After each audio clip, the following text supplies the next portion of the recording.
नमस्कार मित्रों, स्वागत है आपका हमारे YouTube channel oven thought study point पर। आज हम लोग राजस्थान में जनजातीय आंदोलन के बारे में पढ़ेंगे और जनजातीय आंदोलन के अंदर हम लोग पढ़ेंगे, ध्यान रखना, भगत आंदोलन के बारे में, एकी आंदोलन के बारे में, मीणा आंदोलन के बारे में और स्वतंत्रता आंदोलन के टाइम में यानी उस दौरान उसके समकालीन जो जो संस्थाएं गठित हुई उनके बारे में भी आज हम इस वीडियो के अंदर पढ़ेंगे। साथ ही साथ हमें यह भी जानना है कि आंदोलन शब्द का अर्थ क्या होता है, आंदोलन किसे कहते हैं, आंदोलन क्यों किए जाते हैं, ये सारी की सारी चीजें अपन इस वीडियो में पढ़ेंगे। तो सबसे पहले अपन जान लेते हैं आंदोलन का अर्थ क्या होता है, कि आंदोलन कहते किसे हैं।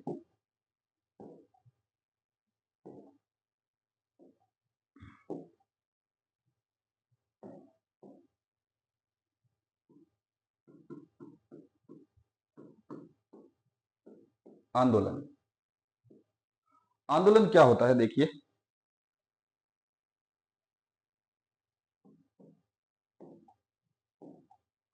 किसी नीतिपूर्ण बात को मनाने के लिए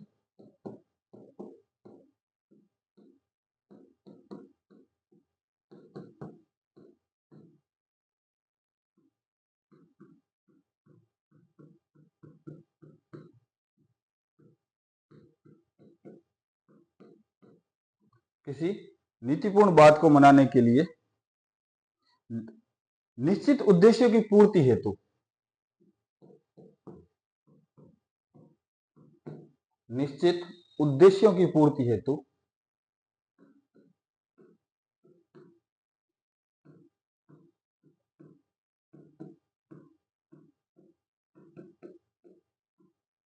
सरकार या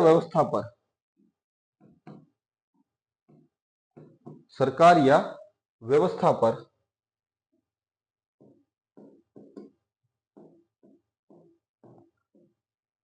दबाव बनाने की सामूहिक गतिविधि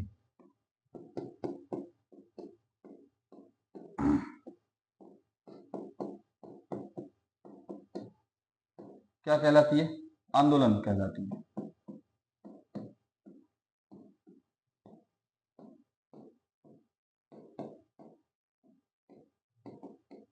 ठीक है, सरकार पर अगर कोई दबाव बनाया जाता है अपने उद्देश्यों की पूर्ति के लिए, कुछ उद्देश्य होते हैं जो सरकार उन पर प्रतिबंध लगा देती है या कोई और कार्य कर देती है, तो उन उद्देश्यों को वापस से लाने हेतु, उन उद्देश्यों की पूर्ति के लिए सामूहिक रूप से, यानी बहुत बड़े लोग, बहुत बड़ी संख्या के अंदर लोग एकत्रित होकर शांतिपूर्ण ढंग से प्रदर्शन करते हैं, उस प्रदर्शन को क्या कहते हैं? आंदोलन कहते हैं। और आंदोलन, ध्यान रखना, आंदोलन शांतिपूर्ण भी होते हैं और आंदोलन उग्र भी होते हैं। पर आज जो हम आंदोलन पढ़ रहे हैं ये सारे के सारे आंदोलन शांतिपूर्ण आंदोलन है। ठीक है ना? तो फटाफट एक स्क्रीनशॉट लीजिए, चलते हैं आगे की तरफ। आगे अपन जानेंगे कि लोगों ने आंदोलन क्यों किए, आंदोलन करने के कारण क्या थे। ठीक है ना? उसके बारे में जानेंगे। साथ ही साथ चैनल को लाइक, कमेंट, शेयर, सब्सक्राइब करते रहिए। अभी हम जानेंगे आंदोलन के कारण। देखो, राजस्थान में जनजातीय आंदोलन के कारण क्या क्या थे, इन्होंने क्यों आंदोलन किए, इसके बारे में जानेंगे। तो जनजातीय नई प्रशासनिक व्यवस्था को समझ नहीं पाई। जो जनजाति थी, जो आदिवासी लोग थे, वो नई सरकारी व्यवस्था जो थी उसको समझ नहीं पाए। अंग्रेजी सरकारी व्यवस्था जो आई थी उसको समझ नहीं पाए। इस व्यवस्था में उनको शोषण होता था। ठीक है ना? उनको शोषण होता था, सीधी सी बात है। उनको जंगलों में जाने नहीं दिया जा रहा, जंगलों से सामान प्राप्त करने नहीं दिया जा रहा, उनकी जमीनें छीन ली गई, उनको इधर उधर भटकने के लिए मजबूर कर दिया गया। तो उनको क्या लगेगा कि उनका क्या हो रहा है? शोषण हो रहा है। लगेगा क्या? हो ही रहा है शोषण। ठीक है ना? देखो, जनजातियों की परंपरागत खेती को बंद कर दिया गया। लोग परंपरा के अनुसार जो खेती करते आ रहे थे, पीढ़ी दर पीढ़ी जो खेती, जिस प्रकार खेती करते आ रहे थे, उस खेती को बंद कर दिया गया। सामंत भू राजस्व को बढ़ा दिया करते थे, भू राजस्व नगद में लिया जाता था, अतः जनजातियां साहूकारों के चंगुल में फंस गई। जनजातियां बोलाई कर, बोलाई का अर्थ क्या होता है? राजमार्ग कर, जो जहां से वो चलते हैं उस बोलाई कर, तथा रखवाली कर, ये भी लिया जाता था इनसे। लेकिन अंग्रेजों ने यह कर समाप्त कर दिए थे, बाद में ये कर समाप्त कर दिए थे 1822 में। ये ध्यान रखना, इंपॉर्टेंट चीज। 1822 में मेरवाड़ा बटालियन तथा 1841 में मेवाड़ भील कोर की स्थापना जनजातीय क्षेत्रों में की गई, तथा इनके खर्चे का जो भार था वो किस पर आने लगा? जनजातियों पर आने लगा। इन दो का भार भी किस पे आ रहा है? जनजातियों पर आ रहा है, इसलिए वो आंदोलन कर रहे हैं। नई आबकारी नीति के तहत भीलों की महुआ शराब पर रोक लगा दी गई। अब एक ही चीज थी उनके पास, ठीक है ना, बाकी तो करते ही क्या थे, महुआ बनाते पीते मस्त रहते थे। अब उस पर भी रोक लगा दी तो वो थोड़े आंदोलन करेंगे ही। अफीम, तंबाकू एवं नमक के कर बढ़ा दिए गए। जनजातियों से सामंतों और राजाओं द्वारा बेगारी ली जाती थी। बेगारी का अर्थ क्या होता है? बिना पारितोषिक दिए, यानी परिश्रम करवाएंगे पर उनको कोई पारितोषिक नहीं देंगे, उनको तनख्वाह पैसा कुछ भी नहीं देंगे, उसको कहते हैं बेगार। ये भी इंपॉर्टेंट ध्यान रखना। 1881 की जनगणना के समय भीलों में असंतोष उभरा क्योंकि उन्हें लगा कि हमारे युवाओं को अफगान युद्ध में भेजा जाएगा। उनको लगा कि व्यक्तियों की गिनती कर उन पर कर लगाए जाएंगे, ठीक है। फिर आगे देखिए, जनजातियों की सामाजिक परंपराओं में हस्तक्षेप किया गया। जैसे क्या हस्तक्षेप किया गया कि मेवाड़ के महाराणा थे, उन्होंने डाकन प्रथा पर रोक लगा दी, भील नाराज हो गए, ठीक है ना। कब? 1953 के अंदर डाकन प्रथा पर स्वरूप सिंह जी ने क्या लगा दी? रोक लगा दी, जिससे भील नाराज हो गए। तो फटाफट स्क्रीनशॉट लीजिए, बहुत इंपॉर्टेंट टॉपिक है, साथ में बने रहिए, मन लगाकर पढ़ते रहिए, साथ ही साथ चैनल को लाइक कमेंट और शेयर सब्सक्राइब करते रहिए। ये हो गया, आपके कारण हो गए। इन कारणों से लोगों ने क्या की? आंदोलन किए।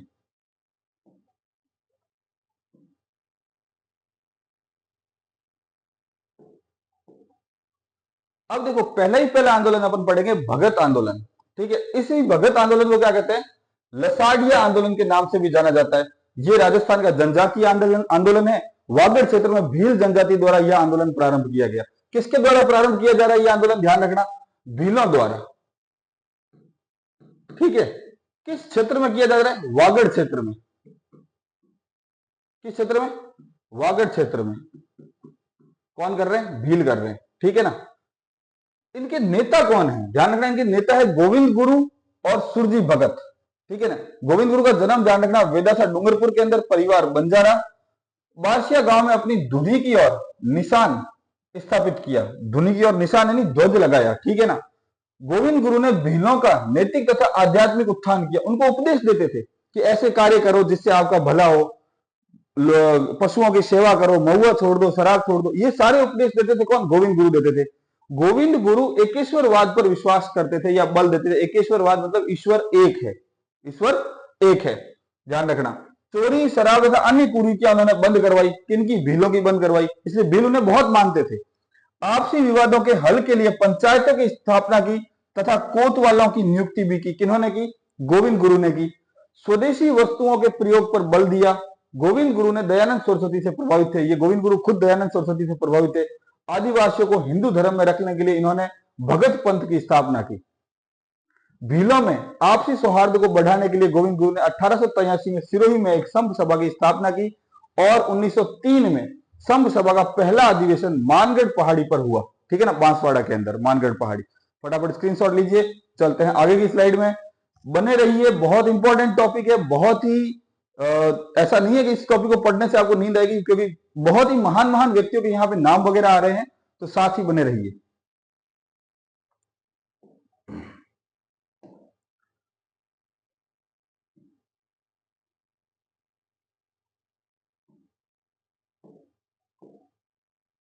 देखो, 1910 में 33 मांगे सरकार के सामने रखी इन्होंने, लेकिन इन समस्याओं का कोई समाधान नहीं हुआ। फिर 1908 में, ये 1910 में रखी थी, 1908 में गोविंद गुरु ईडर चले गए तथा वहां के भीलों में जन जागृति का कार्य किया, जिसके फलस्वरूप 24 फरवरी 1910 को पाल पट्टा के जागीरदार को भीलों से समझौता करना पड़ा। इस समझौते में 21 शर्तें थी, ठीक है ना। पाल पट्टा के एक जागीरदार थे, उन्होंने भीलों से समझौता कर लिया और 21 शर्तों को मान लिया। 1911 में गोविंद गुरु अपने मूल स्थान लौट आए, वहां धुनी स्थापित कर भीलों को आधुनिक पद्धति पर उपदेश देना प्रारंभ किया। वेदासा गोविंद गुरु की गतिविधियों का केंद्र बन गया। ईडर, सूत, बांसवाड़ा, डूंगरपुर, पंचमहल, खेड़ा के भील भी यहाँ आने जाने लगे तथा गोविंद गुरु से प्रभावित होकर उनके उपदेशों को सुनने लगे। उसके बाद क्या था? देखो, 1911 में इन्होंने अपने पंथ को नए रूप में संगठित किया। धार्मिक शिक्षाओं के साथ साथ भीलों को सामंती और औपनिवेशिक शोषण से मुक्ति लेने की युक्तियां भी वो समझाने लगे कि सामंतों से कैसे मुक्ति ले सकते हो। इन्होंने प्रत्येक भील गांव में अपनी धुनी स्थापित की। इनकी रक्षा हेतु कोतवाली नियुक्त की।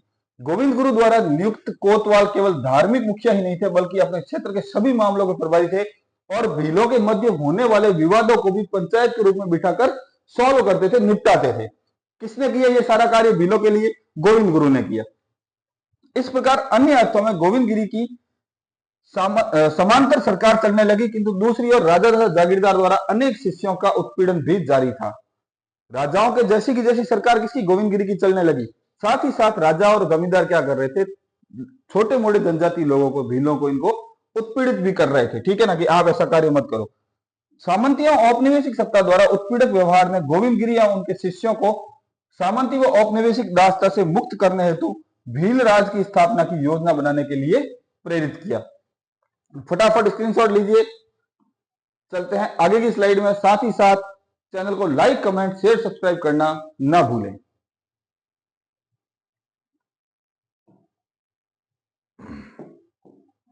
जब ये सारी चीजें हो रही थी तो एक यहां पर घटना हो जाती है। यहां वो आपको देखो गोविंद गिरी का फोटो दिख रहा होगा, गोविंद गुरु का, आदिवासियों के नायक। इनका जन्म होता है 1858 के अंदर और मृत्यु हो जाती है 1931 के अंदर। ठीक है ना, यहां एक घटना हो जाती है, ध्यान रखना, मानगढ़ हत्याकांड हो जाता है 17 नवंबर 1913 को।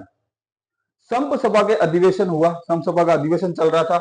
यहां पर पुलिस द्वारा फायरिंग कर दी गई, जिसमें 1500 से अधिक भील मारे गए। इसे राजस्थान का जलियांवाला बाग हत्याकांड के नाम से जाना जाता है। किसे? ध्यान रखना, मानगढ़ हत्याकांड को। कब हो रहा है? 17 नवंबर 1913 को। कहां हो रहा है? ध्यान रखना, संप सभा का आयोजन चल रहा था मानगढ़ के अंदर। वहां पे पुलिस द्वारा फायरिंग कर दी गई, जिसमें 1500 से अधिक भील मारे गए। और यह घटना, ध्यान रखना, क्या कहलाई?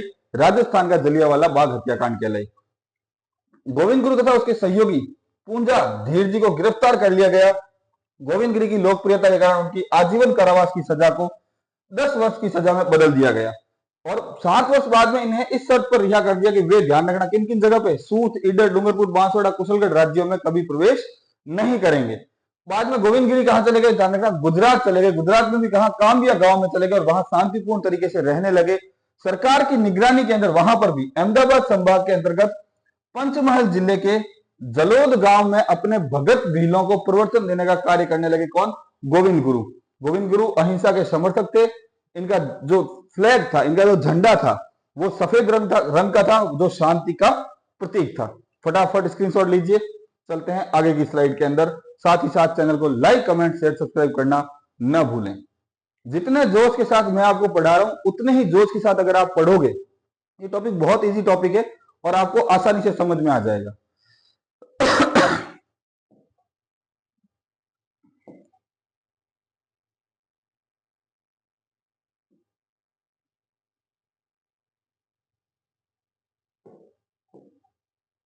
देखो, सेकंड नंबर पे लेते हैं अपन एक ही आंदोलन। ठीक है ना, एक ही आंदोलन, इसी को भूमट भील आंदोलन के नाम से भी जाना जाता है। ध्यान रखना, गोगुंदा, झड़ोल, कोटड़ा क्षेत्र के भील व गरासिया जनजाति द्वारा बिजोलिया किसान आंदोलन से प्रभावित होकर यह आंदोलन शुरू किया गया।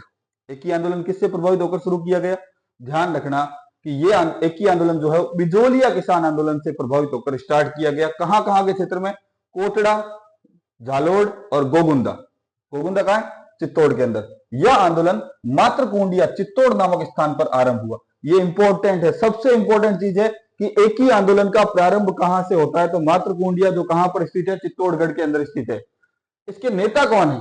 मोतीलाल तेजावत। उनका जन्म कहां होता है? कोलियारी गांव उदयपुर के अंदर। कौन से परिवार के अंदर होता है? ओसला जैन परिवार के अंदर। इनका कार्य क्षेत्र कहां रहा? कार्यालय, मुख्य कार्यालय कौन सा रहा? झाड़ोल ठिकाना, वहां पर यह मुख्य रूप से इनका कार्य क्षेत्र रहा। इस सेवा काल में भीलों तथा गरासियों की दयनीय स्थिति को देखकर तेजावत ने नौकरी छोड़ दी थी। ठीक है ना, ये झाड़ोल ठिकाने के अंदर काम करते थे। भीलों और गरासियों की इन्होंने बहुत दयनीय स्थिति देखी, जिससे ये प्रभावित हुए और इन्होंने वहां की नौकरी छोड़ दी और इन जनजातियों में एकता स्थापित करने का प्रयास किया। तेजावत ने पाडोली गांव के गोकुल जी जाट के नेतृत्व में जाट किसानों का समर्थन प्राप्त कर लिया। तेजावत ने 21 मांगे मेवाड़ महाराणा के सामने रखी। इन मांगों को मेवाड़ की पुकार कहा गया। ध्यान रखना, एक ही आंदोलन के अंदर जब मोतीलाल तेजावत जो थे, इन्होंने मेवाड़ महाराणा के अंदर 21 प्रकार की मांगे रखी। इन मांगों को क्या कहा गया? तो ध्यान रखना, इन मांगों को कहा गया मेवाड़ की पुकार। ठीक है, लेकिन इन समस्याओं का कोई समाधान नहीं हुआ। धीरे धीरे यह आंदोलन मेवाड़, वागड़, सिरोही, ईडर विजयनगर गुजरात रियासतों तक फैल गया। ठीक है ना, फटाफट स्क्रीनशॉट लीजिए, चलते हैं आगे की स्लाइड के अंदर। चैनल को लाइक कमेंट शेयर सब्सक्राइब करना ना भूलें, साथ ही साथ नोट्स बनाते रहें। ये आपका सबसे इंपॉर्टेंट काम है कि साथ ही साथ जैसे जैसे पढ़ रहे हो वैसे वैसे नोट्स बनाते रहो।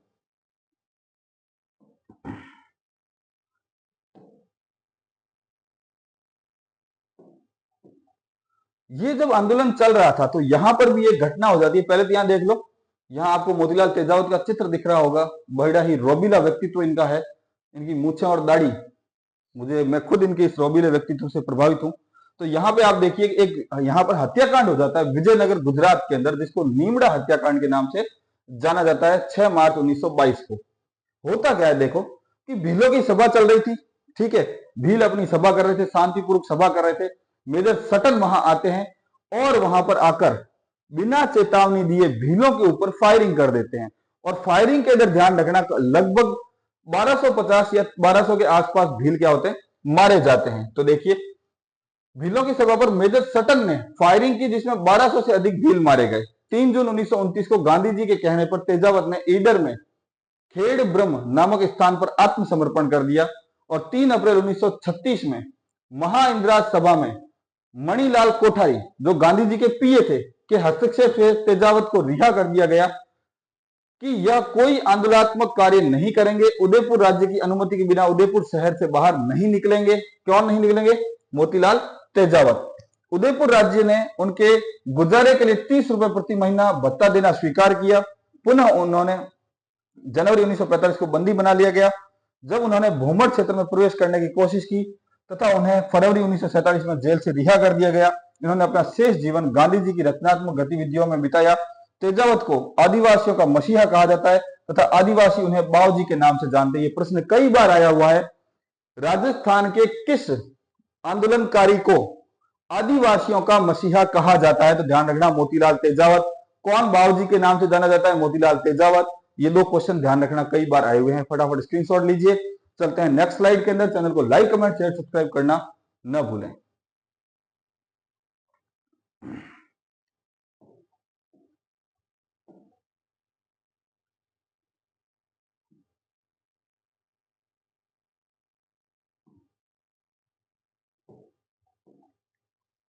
देखो, ये महाइंदिरा सभा भी एक शब्द आया था। ये क्या है महाइंदिरा सभा? यह मेवाड़ का सर्वोच्च न्यायालय है। 1880 में महाराणा सज्जन सिंह ने इसकी स्थापना की थी। ठीक है ना। अब एक और आंदोलन आता है, सिरोही भील आंदोलन। तो इसको भी अपन थोड़ा देख लेते हैं। सिरोही भील आंदोलन, ये भी थोड़ा मुख्य इंपॉर्टेंट है। जनवरी 1922 में तेजावत सिरोही पहुंच गए और वहां भील एवं गरासियों को एक रखने के लिए प्रेरित किया। 24 फरवरी 1922 को भील व गरासियों ने राज्य को कर देने के लिए बिना तिल की फसल उठा ली। राज्य को कर दिया नहीं और तिल की फसल अपनी उठा ली। आबू रोड से अंबाजी जाने वाली सड़क पर यात्रियों की सुरक्षा का दायित्व भीलों का था। इन्होंने इसकी रखवाली करने का कार्य भी बंद कर दिया। गरासियों ने मूंगथला के थाने को नष्ट कर दिया तथा राजस्व अधिकारियों के घर को लूट लिया। ठीक है ना। जो राजस्व अधिकारी थे, जो राजस्व इकट्ठा करते थे, कर इकट्ठा करते थे, उनके घरों को किसने? गरासियों ने लूट लिया। ठीक है। सिरोही के भील तथा गरासियों में तेजावत जी अत्यधिक लोकप्रिय हो गए थे। उन्होंने मेवाड़ के गांधी के नाम से पुकारा जाता था। ध्यान रखना, मेवाड़ का गांधी। एक और क्वेश्चन,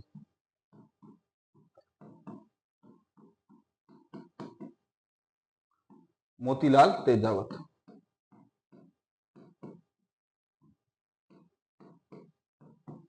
ये भी क्वेश्चन ध्यान रखना। ठीक है ना। ईडर प्रजामंडल ने भी इस आंदोलन का समर्थन दिया। सिरोही के दीवान रमाकांत मालवीय के समझौते के लिए पथिक जी को आमंत्रित किया। पथिक जी रामचंद्र वैद तथा ब्रह्मचारी हरि को साथ लेकर सिरोही आए। उन्होंने तेजावत जी से भगवानगढ़ में मुलाकात की तथा शांतिपूर्ण आंदोलन चलाने की सलाह दी। पहले शांतिपूर्ण नहीं चल रहा था, उन्होंने कहा उग्र कर दो, बाद में शांतिपूर्ण हो गया ये आंदोलन। फरवरी 1922 में गोपेश्वर नामक स्थान पर पथिक जी तथा रमाकांत जी मालवी ने किसानों को उनके दुख दर्द कम करने का आश्वासन दिया, परंतु समस्याओं का कोई समाधान नहीं हो पाया। फटाफट स्क्रीनशॉट लीजिए, चलते हैं आगे की स्लाइड के अंदर। ध्यान रखना, मेवाड़ का गांधी मोतीलाल तेजावत को कहा जाता है। ये प्रश्न कई बार आया है और भी आने की संभावना है। पशु परिषद जैसे एग्जाम, छोटे एग्जाम के अंदर जरूर आ सकता है ये।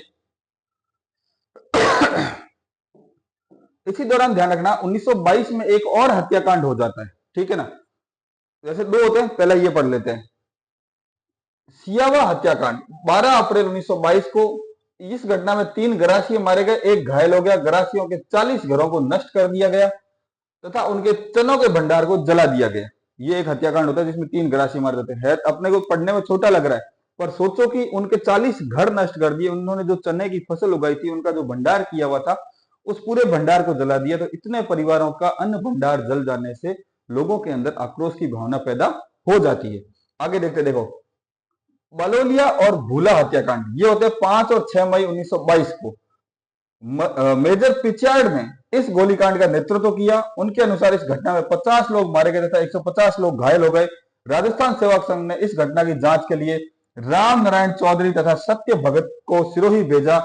इस घटना का पूरा ब्यौरा उस समय के अखबार, ध्यान रखना, तरुण राजस्थान नामक समाचार पत्र में प्रकाशित किया गया था। सन 1922 में सेवा संघ द्वारा नवीन राजस्थान नामक एक पत्र शुरू किया गया। ठीक है ना, 22 में एक नवीन राजस्थान नामक पत्र शुरू किया। 23 में इसी नवीन राजस्थान नामक जो पत्र था, इसी का नाम बदलकर क्या कर दिया गया, तरुण राजस्थान नाम से शुरू कर दिया गया। ये तरुण राजस्थान के बारे में इंपॉर्टेंट चीज है। ठीक है ना, फटाफट स्क्रीनशॉट लीजिए। चलते हैं आगे की स्लाइड में। चैनल को लाइक, कमेंट, शेयर, सब्सक्राइब करना ना भूलें।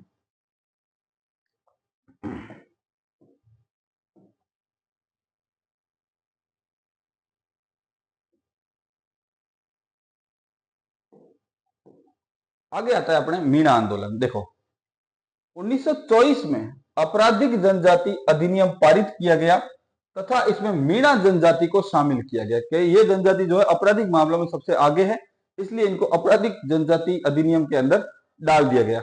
1930 में जरायम पेशा अधिनियम फिर पारित किया गया। इसके तहत प्रत्येक मीणा महिला पुरुष को थाने में हाजिरी लगाना अनिवार्य कर दिया गया।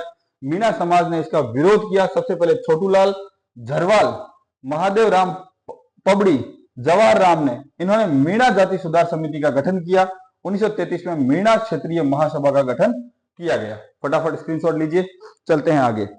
बिना किसी कारण के, बिना कोई कारण जाने 1930 के अंदर जरायम पेशा अधिनियम पारित कर दिया गया। इस अधिनियम में क्या लिखा गया था कि प्रत्येक मीणा महिला व पुरुष दोनों को कोई कारण बिना, मतलब डेली कहा पुलिस थाने में जाना पड़ेगा तथा अपनी हाजिरी लगानी पड़ेगी। ये चीजें होगी तो वो विरोध ही करेंगे। ठीक है ना,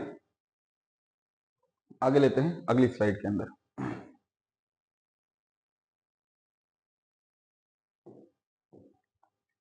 देखो नीम का थाना सम्मेलन 1944। ठीक है, जैन संत मगन सागर ने इसका आयोजन किया। इन्होंने मीन पुराण नामक पुस्तक लिखी जिसमें मीणा समाज का गौरवमय इतिहास बताया।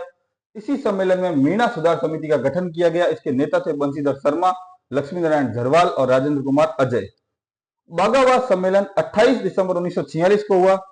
26,000 चौकीदार मीणाओं ने पदों से इस्तीफे दे दिए। इसे मुक्ति दिवस के रूप में मनाया गया। 1952 में हीरालाल शास्त्री तथा टीकाराम पालीवाल के प्रयासों से जरायम पेशा अधिनियम को समाप्त कर दिया गया। ठीक है, इंपॉर्टेंट चीज ध्यान रखना, प्रसिद्ध आदिवासी नेता ठक्कर बप्पा ने मीणाओं को राहत देने के लिए एवं स्थिति सुधारने के लिए प्रयास किए तथा जयपुर के प्रधानमंत्री मिर्जा इस्माइल को पत्र भी लिखे। किसने, ध्यान रखना, ठक्कर बापा ने। ठीक है ना, तो ये कुछ 2 सम्मेलन बना हुए थे। एक तो बागावाद सम्मेलन जयपुर के अंदर हुआ और एक नीम का थाना सम्मेलन, ये भी जयपुर के अंदर होता है। मीणाओं का सम्मेलन होते हैं ये दोनों। फटाफट स्क्रीनशॉट लीजिए। चलते हैं आगे की स्लाइड के अंदर।